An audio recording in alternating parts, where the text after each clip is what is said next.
Naimal Khawar's younger sister Fazeela Khawar's wedding is going on with great fanfare on social media. From time to time, she shares pictures of each event with her fans on her Instagram account.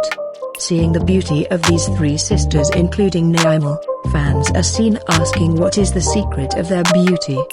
27-year-old actress Naimal Khawar says goodbye to the showbiz industry because of her husband Fazeela Abbasi. And today she is busy spending precious time with her son and in-laws. If we talk about Naimal Khawar's profession, she is a great visual artist.